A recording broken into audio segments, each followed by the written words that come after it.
Campaign volunteers are using these final weeks to knock on doors and get out every last vote. There's an even bigger push this year in Milwaukee's Central City. Matt Smith looks at the effort to reach voters who sat out the election in 2016.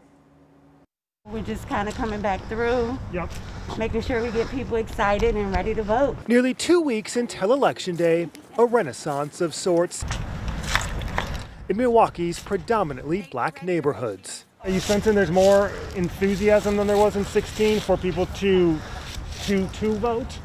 I'm feeling it, yeah. Outside homes and apartments sometimes littered with Joe Biden signs. The signs of apathy, though, not quickly erased from an election 4 years prior.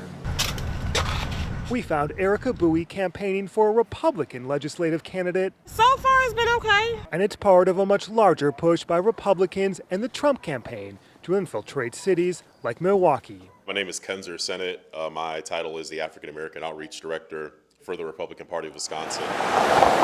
Kenzer Sennett's home base is Milwaukee's Bronzeville neighborhood, a first-of-its-kind state GOP and Trump campaign office along Dr. Martin Luther King Jr. Drive. What have you heard from residents who may just have passed by or wandered in on a given day? More so, can't believe you're here. And I'm happy that you're here because we can actually now have a conversation because our opposition has been the only message that they've heard. In Milwaukee, which is home to nearly 70% of the state's black population, Hillary Clinton received about 40,000 fewer votes than Barack Obama in 2012. What happened in 2016? So, there was a lack of energy in the black vote. A study estimated turnout among black voters in Wisconsin fell from 74 to 55%. I think that is a big question of will that happen this year? And I think the answer to that is, if you look at the amount of people who have already voted, that answer is people are upset and they're mad and they're going to take it out on who they're mad at, and that is Donald Trump. We weren't as active in 2016 because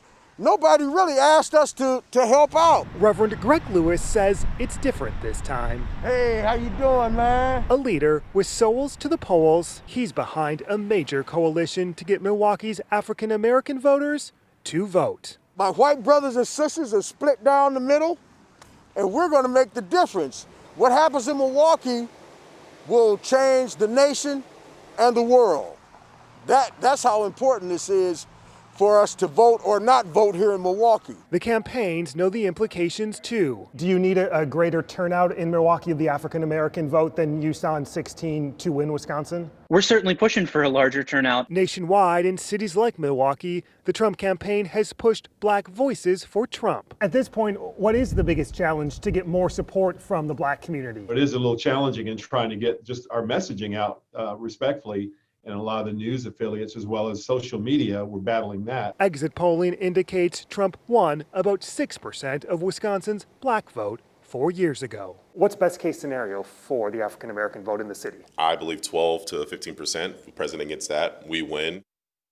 Matt joining us now. Really interesting that Republicans were willing to put those percentages on it for you. What's the end game here for both parties? So for Republicans, especially in the state, they see this as a much larger effort. This is somewhat of a base to hold this type of influence in a city like Milwaukee as you look at election cycles ahead, whether it be 2022 or 2024. They want this to be a long-term game in terms of outreach to the African American community because they know they need growing support in that when they look at further elections. What about Democrats? So Democrats, they want their voters to show up, as you saw in the piece. And if they do, they believe they can use this as a bargaining chip. If, let's say, the president were a Democrat or state lawmakers were Democrats, they want to use this and say, hey, look, we voted for you. You now need to come help our communities. Otherwise, we're not going to support you in the future. A lot to think about with the election rapidly approaching. Thanks, Matt. President Trump made another trip to Wisconsin this weekend, circling back around to the Janesville visit he had to postpone after doctors diagnosed him with COVID-19 2 weeks ago.